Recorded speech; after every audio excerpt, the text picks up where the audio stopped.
S-P-E-A-K. Everybody wanna sing. Speak up, S-P-E-A-K. Speak up.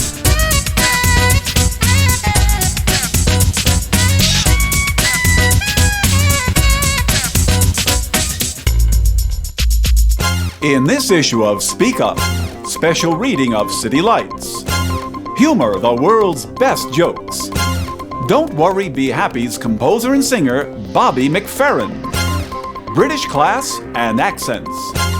The Opera Babes, from the street to the stage. Have you been dumped? Here's a word of comfort.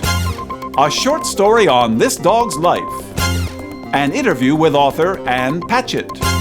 And a song by Crazy Town. Hi, and welcome to issue 189 of Speak Up. We begin on page 4. City Lights. A Shop for Safety, New York. An ingenious idea or simply a paranoid reaction to the events of September 11th? Perhaps a little bit of both. Safer America is a headline-making new shop in Manhattan just a few blocks from the World Trade Center site that sells, you guessed it, anti-terrorism gear. There you can find everything you need to save yourself when terrorism strikes. A biohazard suit, a parachute, and even potassium iodide pills in case of exposure to radioactive iodine. The first store of its kind, Safer America is set to open in 2 other locations in Manhattan. Fantasy Underfoot, Washington. The Corcoran Gallery of Art is hosting through March 10th Fantasy Underfoot, the 47th Corcoran Biennial. First held in 1907, the exhibition this year is featuring works from 13 established and emerging contemporary artists. The title of the exhibition is a reference to 2 diametrically opposed notions, the conceptual and the concrete. For more information, visit www.corcoran.org. Australian Humour, Canberra. Tourists in Australia have until March 17th to visit the National Museum of Australia and see the Cartoons 2002 Life, Love and Politics exhibition.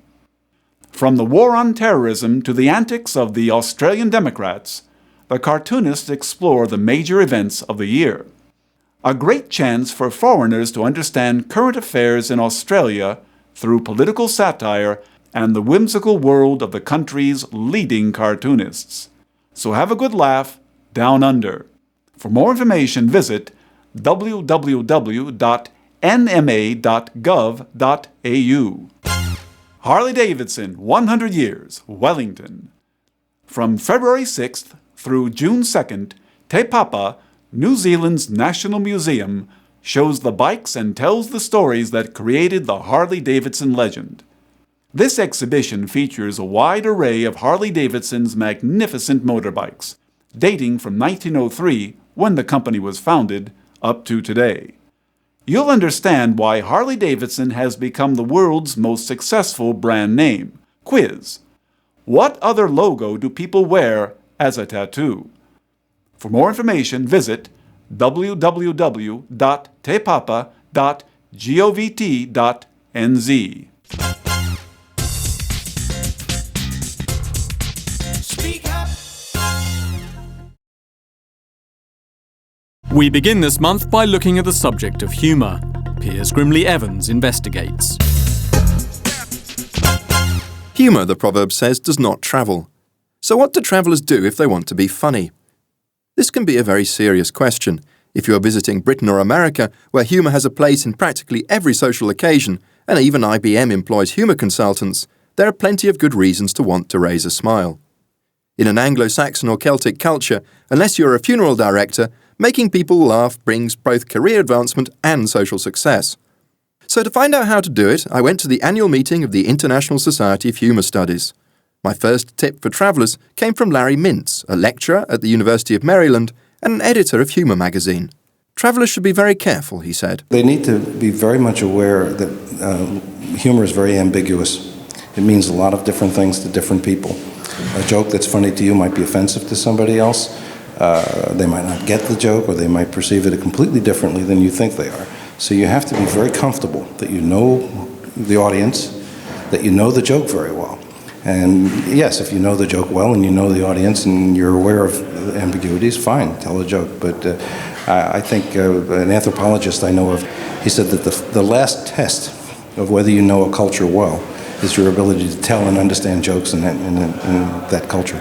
In the United States, there is an added complication: humor taboos. President Clinton and Monica Lewinsky ensured that these no longer include sexual humor, but there are lots of other things to watch out for. One very obvious example of that is that racial jokes, ethnic jokes, sexist jokes are officially completely banned, actually, almost to the point. I mean, there's no government, it's not like the Soviet Union where you might spend 15 years in jail for telling a joke, but people have lost jobs. Professors have lost jobs for telling jokes.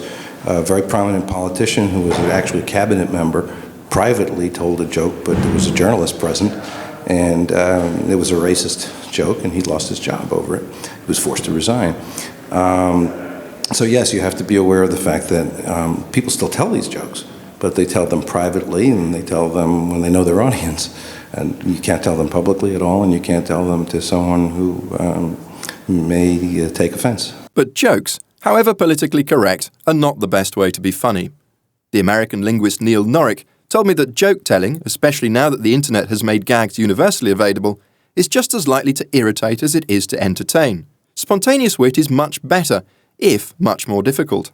Fortunately, for at least some improvised humour, the English language provides special advantages. It is perfect for punning. The Scottish researcher David O'Mara has even trained a computer to create puns. This is, he says, a very good-natured form of humour. Nobody gets hurt, nobody's a target. It's just a sign of, yeah, I understand how language works and I can just have a bit of fun with language. There's no aggressiveness, there's no let's have a go at certain cultures, let's have a go at certain people. It doesn't rely on that, so in a way it really is an intelligent form of humour, although a very simple form of humour. Although some researchers maybe say you need aggressiveness in all humour to work. I disagree with that. I don't think you need that at all. And in most puns, it's just a simple, nice, fun way of showing that, yeah, I know what's going on. I'm enjoying, the communication that's going on around the table or around the room or around the schoolyard, be it in the playground, at a restaurant. Do not, however, expect your puns to generate wild enthusiasm. I don't think people are meant to laugh at puns. What they're meant to do is groan and go, oh no, I don't believe you just said that. It's not really there to create masses of laughter. And you can spot if people do laugh, they probably don't actually understand the pun. They're just laughing because it's the social nice thing. This man told a joke, I'm going to laugh. That was great. But puns really don't make you laugh. Puns make you groan. One of the best puns produced by David O'Mara's computer is which kind of murderer has fibre? A serial killer. This may show that in different languages you laugh or groan at different things. But no language or culture has a monopoly on wit. Willibald Rouche, the president of the ISHS, has been studying humour in different countries. He has found that the reputation some nations, like England, have for being funny and others have for not having any sense of humour at all, that's Germany, are not necessarily deserved.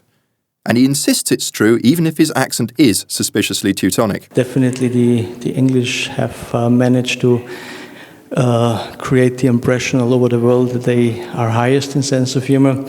We only have a preliminary study comparing different countries in Europe, in the Western world, with a humour test. And this study would involve countries from Israel, Turkey, France, Germany, Italy, Austria, but also England.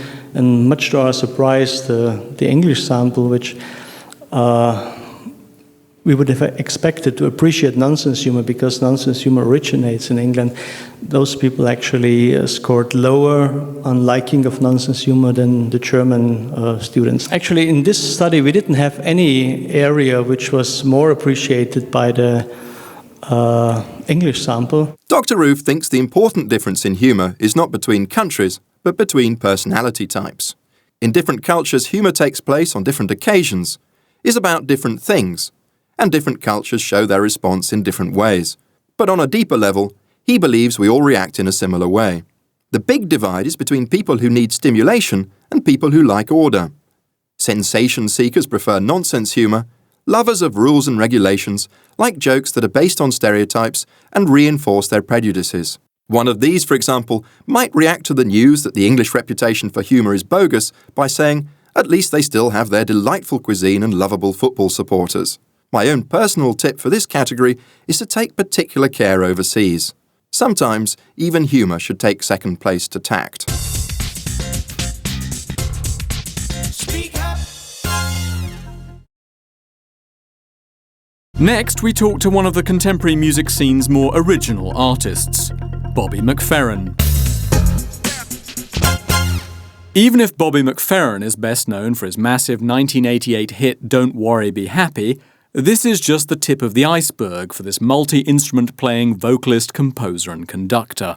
His career, which has produced 10 Grammy Awards and record sales in excess of 20 million, has featured jazz, classical and a lot of experimental improv. He has, for example, even invented a new format, the voiceestra. Not surprisingly, he comes from a musical family. His father, the late Robert McFerrin Sr., was in fact the first African-American male soloist at New York's Metropolitan Opera. Bobby McFerrin met with Speak Up.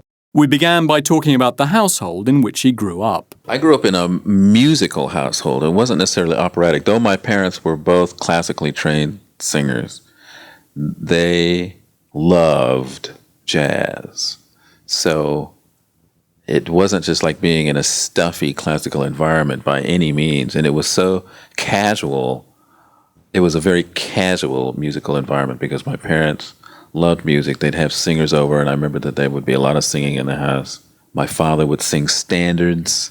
He'd sing some jazz pieces. I didn't grow up in a house of musical snobs by any means. And when I was, the 60s, I was a teenager playing keyboard in bands and rock bands and stuff. And we would have band rehearsals at my house. And so, not only were my parents singing and teaching singing and playing jazz throughout the house, but there was spirituals in the house, there was rock and roll in the house. Ray Charles was in the house, and Count Basie and Duke Ellington and, and all these wonderful singers. It was just like being in this musical mansion. So this helps explains why, you have played so many genres. You love them all, presumably.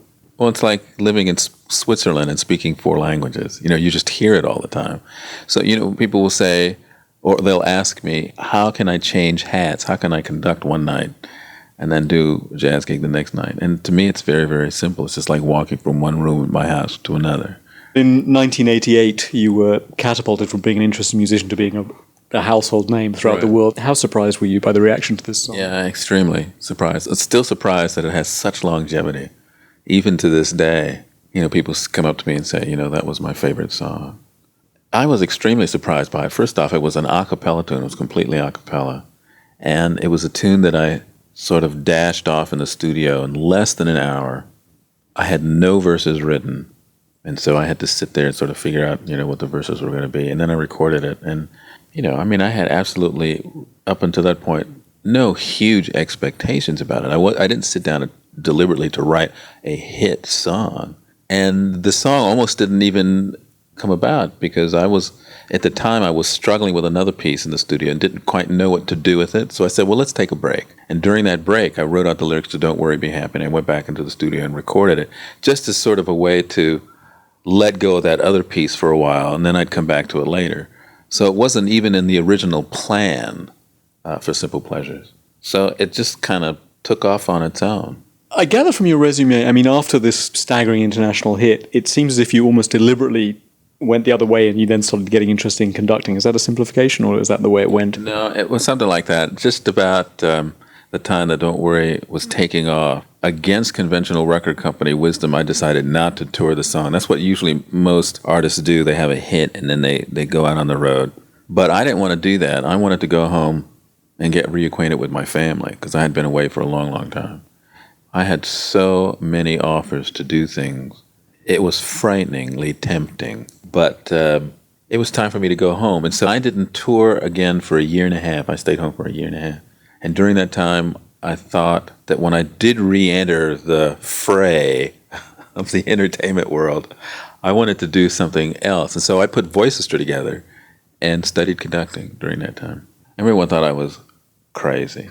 And maybe I was a little bit, but I don't think so because I still have my family. I've been with my wife almost 30 years.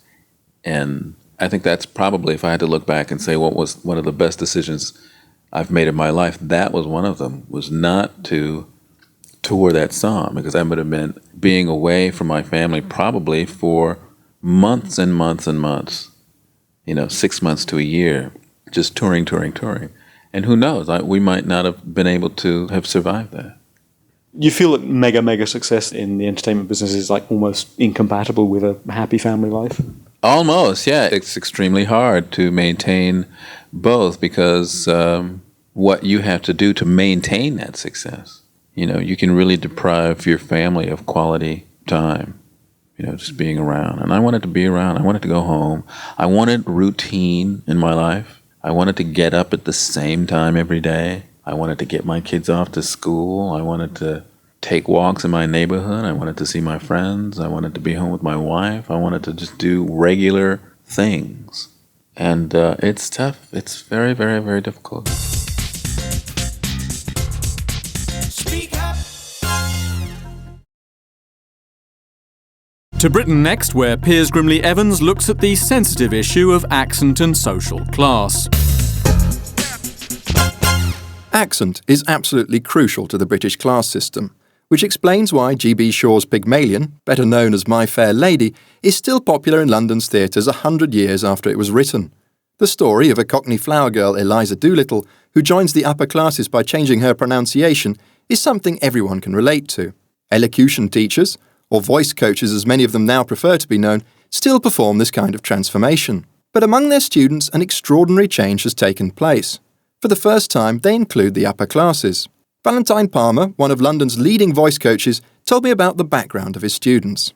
They come from a much broader social spectrum, and that is, they come from every conceivable walk of life and every conceivable class, from people, very humble origins who want to have an acceptable voice. They don't want to change their voice, but they don't want to make mistakes in pronunciation, and they want to make their voice, if you like, more acceptable to everyone, right up to people who come from very privileged backgrounds and are aware that they have the classic upper-class strangulated voice. It's very far back and very closed, and they're aware that this also can make them look silly, and they again want to have something that's more average, more ordinary, more acceptable. This is a remarkable development. The English class system is infinitely complex, but it always had as a basic rule that you cannot be too posh, just as you cannot be too rich or too good-looking.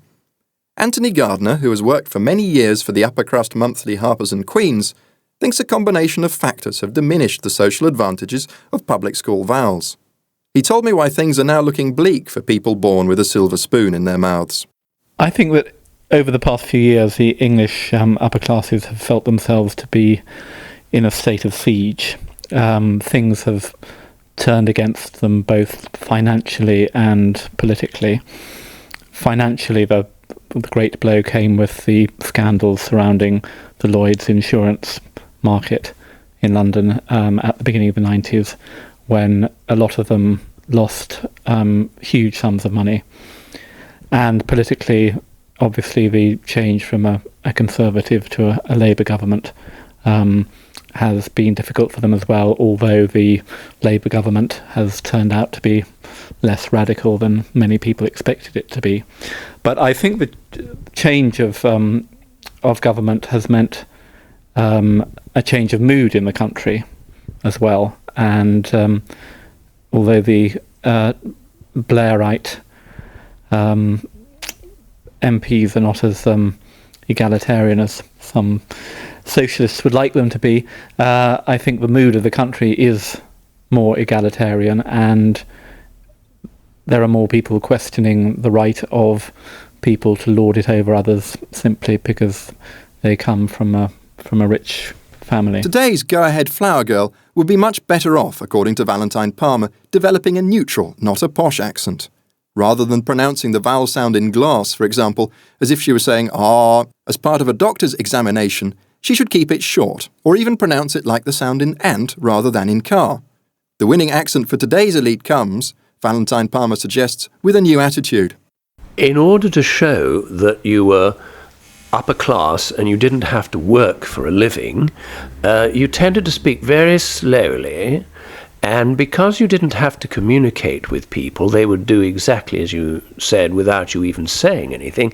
You didn't bother to open the mouth. So you used to stretch the words and stretch the vowel sounds and keep the whole thing very, very closed. It was almost a big secret what you were saying. The old upper class accent was a confidence from, you know, I can speak as slowly as I want and I don't have to open my mouth and I can distort the vowel sounds because this is how really wealthy, proper people talk. And now people want to talk in a warmer, more open and more easily understood voice. Blair's Britain has an increasingly homogenised enunciation, with regional accents also falling out of favour. But Valentine Palmer believes, unless like Hugh Grant you've built a career out of talking as if you had a mouthful of hot porridge, plummy tones should be shunned with a special vehemence. The class system may have shifted since G.B. Shaw wrote Pygmalion, but the most famous phrase from the play's foreword, "It is impossible for an Englishman to open his mouth without making some other Englishman hate or despise him," is as true as ever. Speak up. We head back to the musical world now for a few words from the amazing Opera Babes. London's Covent Garden is the home of the Royal Opera, but also of a famous square and shopping precinct. Indeed, it was in this other Covent Garden that the Opera Babes, two beautiful women with great voices, were first discovered. Opera babe Karen England explains. We bussed in Covent Garden probably for about 2 years. We got so many great comments. I mean, people would just say, you know, why are you standing on the street doing this? You two are fantastic. You two should go off and do something amazing together. And, you know, why aren't you singing in a major opera house? Or, yeah, I'm sure a lot of people get that when they're busking down in Covent Garden. But it was just encouraging. Her partner, Rebecca Knight, takes up the story. When you're busking, there is no moat. You're there with them. They're there with you. They're with your every breath. They can see every breath. They can see your ribs going in and out. They can, you know, everything. They can feel it. They can touch it. It's real. The Opera Babes went on to sing at the FA Cup final, and the rest is history. But even though they're now famous, they often perform at schools. Rebecca Knight tells us more. I've done workshops in schools before, theatrical workshops and stuff, and they've all really had a good time, and I have too. It's learning on both sides experience, and I think it'll be really good fun. Karen England has the final word. We'll have to wing it a bit because we don't really know what to expect with it, to be honest. Speak up. Have you ever been dumped by your sweetheart? If so, Derek Workman has some encouraging news. As their eyes meet across a crowded room, or the mere touch of their fingers sets up a tingle of electricity, starstruck lovers see nothing but a rosy future of unending happiness. All too often, though, fate deals a different hand, and one of them will be left alone, wondering what went wrong. When former Boomtown Rats frontman Bob Geldof spoke of the trauma of his separation from Paula Yates, he said he had endured universes of grief and deserts of emptiness. Anna Dale, a divorced mum of 2, was furious after being ditched by her boyfriend, 10 years her junior, and found out that he'd been seeing 2 other girls at the same time as her. But she wasn't prepared to just sit back and wallow in self-pity. She started SPUD, the Society for the Protection of the Unreasonably Dumped, which is for people who have been dropped like a hot potato. Anna began by placing an advert in Morrison's, a local supermarket, and was stunned by the amount of replies she had. Well, we found out that in the first meetings, people just needed to talk and say how they felt about their separations and their breakups and how they felt about being dumped. Some cases, they've been treated very badly and they have a right to feel angry and upset, but they don't need to sweep it under the carpet. There are people that they can share it with. One reaction we find I get from quite a lot of people is that they feel because they've been dumped, that they're just worthless. You know, that nobody wants them and that they're just a bit of rubbish, really, and that nobody's interested and they're worthless to everybody. SPUD members come in all ages, shapes and sizes. Paul, who answered Anna's ad for the group, explained that it was important for him, after his wife of 10 years left, to talk to someone about what had happened. I just thought that what Anna was saying was very astute, he said. She was saying that she'd found talking to other people had helped her.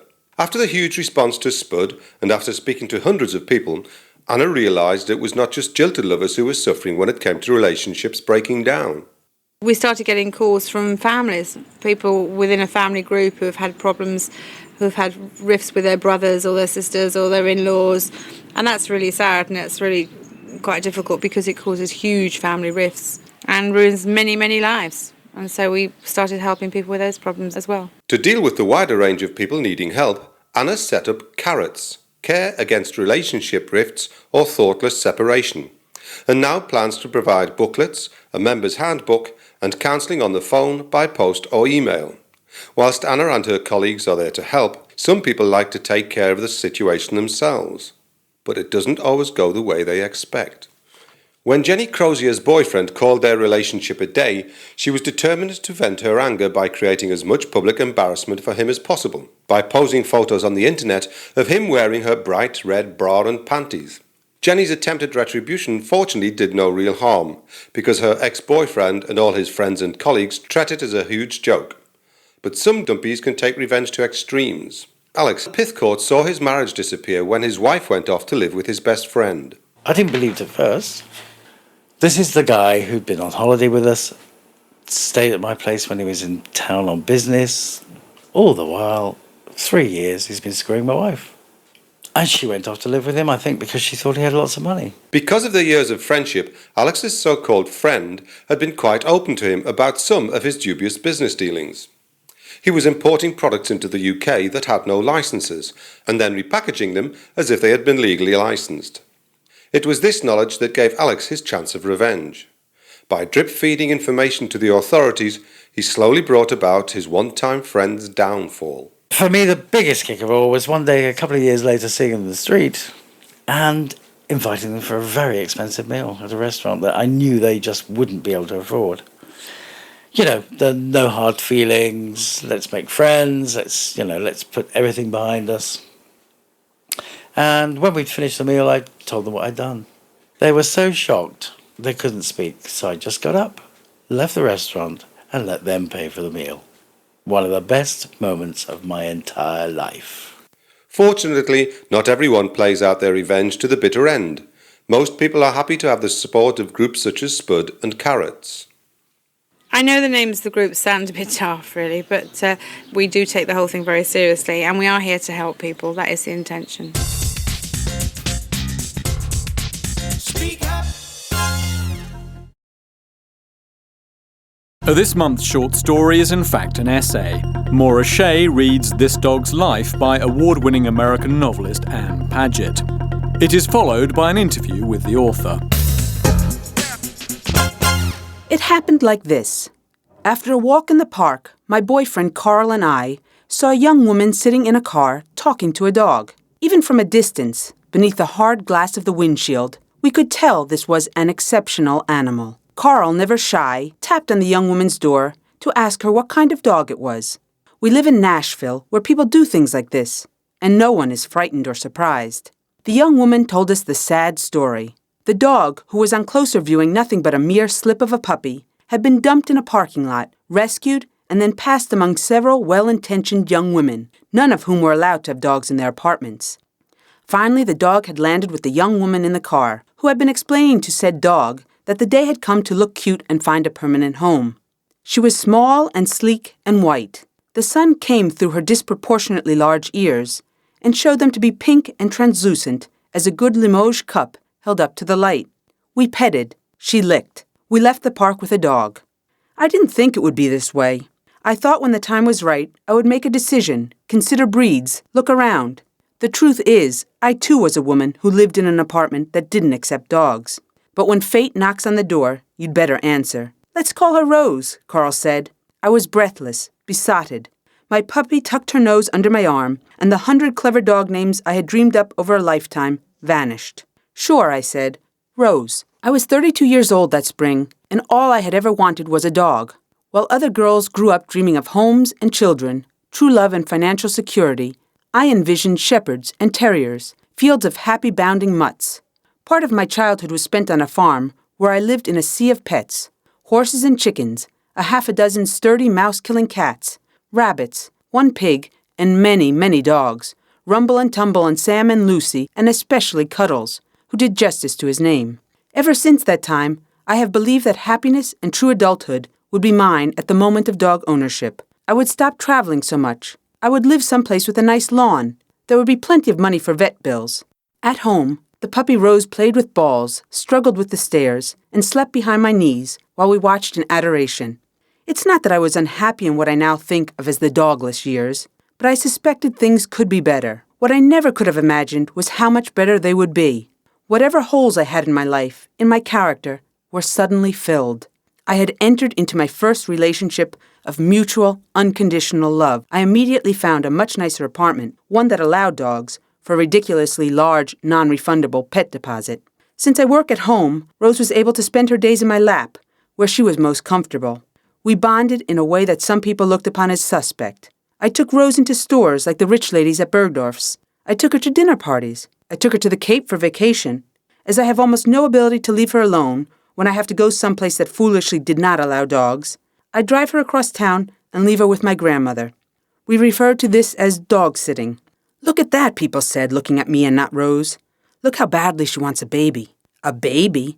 I held up my dog for them to see, my bright, beautiful dog. "A dog," I said. "I've always wanted a dog." In truth, I have no memory of ever wanting a baby. I have never peered longingly into someone else's stroller. I have, on occasions too numerous to list, bent down on the sidewalk to rub the ears of strange dogs, to whisper to them about their limpid eyes. "Maybe you don't even realize it," strangers said. Friends said. My family said. "Clearly, you want a baby." "Look at the way you're holding that dog," my grandmother said. "Just like it's a baby." People began to raise the issue with Carl, insisting that he open his eyes to the pathetic state of maternal want I was so clearly in. Being a very accommodating fellow, he took my hand. With his other hand, he rubbed Rose's ears. He loves her as blindly as I do. Her favorite game is to be draped over the back of his neck, like a fox fur stole, 2 legs dangling on either shoulder. "And," he said, "if you want to have a baby." When did the mammals get confused? Who can't look at a baby and a puppy and see that there are some very marked differences? You can't leave babies at home alone with a chew toy when you go to the movies. Babies will not shimmy under the covers to sleep on your feet when you're cold.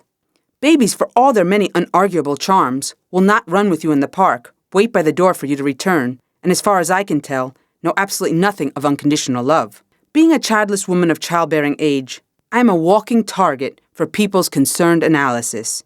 No one looks at a single man with a Labrador Retriever and says, "Will you look at the way he throws the tennis ball to that dog? Now there's a guy who wants to have a son." A dog, after all, is man's best friend, a comrade, a buddy. But give a dog to a woman without children, and people will say she is sublimating.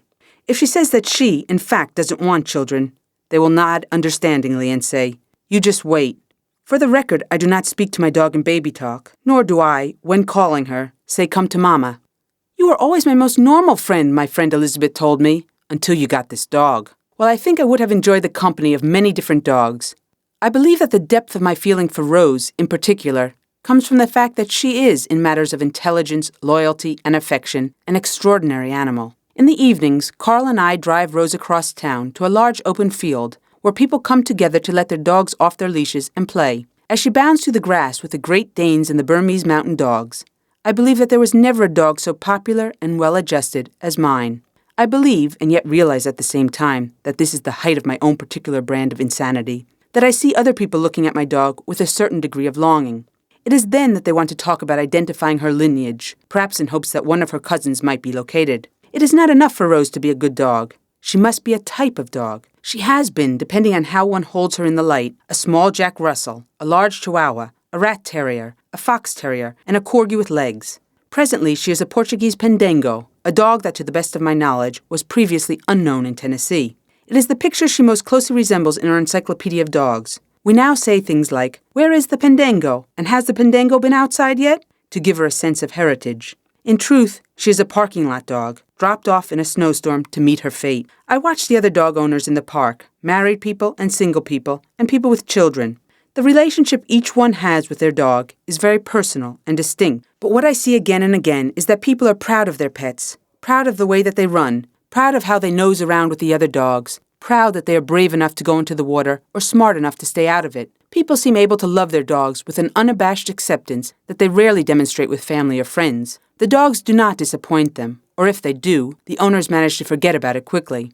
I want to learn to love like this, the way we love our dogs, with pride and enthusiasm and a complete amnesia for faults. In short, to love others the way our dogs love us. When a dog devotes so much of herself to your happiness, it only stands to reason you would want to make that dog happy in return. Things that would seem unreasonably extravagant for yourself are nothing less than a necessity for your dog. So Carl and I hired a personal trainer for Rose. We had dreams of obedience, of sit and stay and come, maybe a few simple tricks. She didn't really seem big enough to drag the paper inside. I was nervous about finding the right trainer, and so called my friend Erica for moral support. But she was too busy going on interviews to get her 4-year-old son into a top Manhattan preschool to be too sympathetic. The trainer we went with was the very embodiment of dog authority figures. After a few minutes of pleasant conversation, in which Rose jumped on his shoulder and licked the top of his head, he laid out the beginnings of his plan. Number 1, the dog doesn't get on the furniture. We blinked. We smiled nervously. But she likes the furniture, we said. We like her on the furniture. He explained to us the basic principles of dog training. She has to learn to listen. She must learn parameters and the concept of no. He tied a piece of cotton rope to her collar and demonstrated how we were to yank her off the sofa cushion with a sharp tug. Our dog went flying through the air. She looked up at us from the floor, more bewildered than offended. She doesn't sleep with you, does she? The trainer asked. Sure, I said, reaching down to rub her neck reassuringly. She slept under the covers, her head on my pillow, her muzzle on my shoulder. What's the point of having a 12-pound dog if it doesn't sleep with you? He made a note in a folder. You'll have to stop that. I considered this for all of 5 seconds. No, I said. I'll do anything else, but the dog sleeps with me. After some back and forth on this subject, he relented, making it clear that it was against his better judgment. For the duration of the 10-week class, I either sat on the floor with Rose or stayed in bed. We celebrated graduation by letting her back up on the couch. I went to see my friend Warren, who handily is also a psychologist, to ask him if he thought things had gotten out of hand. Maybe I have an obsessive-compulsive disorder concerning my dog. You have to be doing something to be obsessive-compulsive, he said. Are you washing her all the time? Or do you think about washing her all the time? I shook my head. It could be codependency then. Animals are by nature very codependent. I wasn't sure I liked this. Codependency felt too trendy. Warren's 16-year-old daughter Kate came in, and I asked her if she wanted to see the studio portraits I had taken of Rose for my Christmas cards. She studied the pictures from my wallet for a minute and then handed them back to me. Gee, she said, you really want to have a baby, don't you? I went home to my dog. I rubbed her pink stomach until we were both sleepy. I imagine there are people out there who got a dog when what they wanted was a baby. But I wonder if there aren't other people who had a baby when all they really needed was a dog. We've had Rose a year now, and there has never been a cold and rainy night when I've resented having to take her outside. I have never wished I didn't have a dog, this dog, while she sniffed at each individual blade of grass, even as my hands were freezing up around the leash. I have never minded picking the endless white hairs off my dark clothes. All I had ever wanted was a dog who would sleep in my lap while I read and lick my neck and bring me the ball to throw 87 times in a row. I thought a dog would be the key to perfect happiness, and I was right. We are perfectly happy. Speak up. In addition to loving dogs, Anne Paget is an accomplished novelist. Her 4th novel, Bel Canto, was awarded the prestigious Orange Prize, and this has transformed her into something of a celebrity. I called her at her home in Nashville and asked her whether she was pleasantly surprised by her sudden success or whether she had known all along that this would have happened. Pleasantly surprised would be something of an understatement. I have been in such a state of shock in this last year. And this has been the year where everything's changed. My first 3 books did okay, and I was rolling along having exactly the kind of life I thought I was going to have, which was I was a literary novelist. I made enough money to pay my bills. I was doing what I wanted to do. I was quite happy. But this last year, the new book, Bel Canto, has done so well and has won all sorts of prizes and has wound up on all sorts of bestseller lists and has been translated into something like 25 languages. It's just shocking. And what I realize is what a lottery it all is, that you can write a really good book that can sell several thousand copies and you sort of roll along with your life, and then you can write another good book and it's going to click for reasons that no one can really predict or control. I don't feel like I wrote 3 mediocre books and then I wrote a book that was really great. It's just sort of like I rolled the dice and for some reason my number came up this time. And it's been fascinating. And I have to say, really exciting and thrilling, but at the same time kind of horrifying because my phone rings all the time, I'm on the road all the time giving talks, my general level of responsibility has quadrupled, and my level of distraction has quadrupled. I'm trying to write another book, and I keep getting these fantastic offers. And poor me, let this be the worst problem I ever have, but I'm going on a cruise to the Bahamas in a couple of weeks for a magazine, and someone will offer me a huge amount of money to come and give a talk at a bank, or I just got invited to a big film opening with Meryl Streep and Nicole Kidman in New York in December. And I really wake up and I think, who is this person? Whose life have I stumbled into? Because it certainly isn't my life, isn't the life that I had planned on at all. You never had visions of this when you were writing your earlier novels? Oh, no. No, not at all. I didn't really even know this was available. I didn't know that this was an option. I always had a very la boheme vision of being a writer. I always thought that being a writer meant you lived in a garret, you didn't have any money, you were cold, you were true to truth and beauty, and that was the payoff, that you got to do what you wanted to do.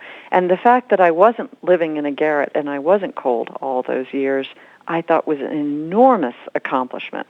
But I never really saw the victory as being anything greater than breaking even. I never thought that I would be somebody who people stop me in the grocery store and say, "Oh my gosh, it's you." And I find that very unnerving. I can't believe that anybody gets into the business of writing literary fiction to be famous. You'd have to be insane to do that. I believe you were in New York and not very far from the World Trade Center on the 11th of September 2001. What are your memories of that traumatic event? It was such a beautiful day. That's such a strong part of the memory. What an incredibly gorgeous day it was. I was in New York for a funeral of a very good friend that had been the previous day. I was supposed to fly home on the 11th. And I was downtown when the planes hit and went with a friend down to the World Trade Center while everyone else in Manhattan logically was heading north. I was heading south down to the buildings, and I really didn't understand what was going on. I think that probably that's the most interesting part of it. When you're inside a story, in other words, when you're actually living your life, you don't see the bigger picture. And the people who were on the streets who didn't see the planes hit the building, which I did not, people were saying that it was a small private plane that had hit the building. People were saying that the fire had jumped from one building to the other building, not that both buildings had been hit. No one had any idea what was going on. And oddly enough, even though I was standing there watching these buildings burn, no one had any idea how bad it was. We were just in the eye of the storm, in a way. Everything was going on all around us, but we didn't understand it. And my family, watching it on television, understood so much more at that very moment, halfway across the country, than I understood standing right there in New York. So when the building actually collapsed, and I was about 2 blocks away, all I know is I ran. And I was with a friend, and she kept saying, "Don't look back, don't look back." And we never stopped, and we never looked. And by the time we did stop, the first tower was gone, and by the time we got back to her apartment and walked out on the fire escape, the second building went down. It was insanity. I still don't understand what happened. I think that I'm going to be a very old woman, and I'm still going to be mulling over what happened that day. Speak up. Now we leave you with Crazy Town singing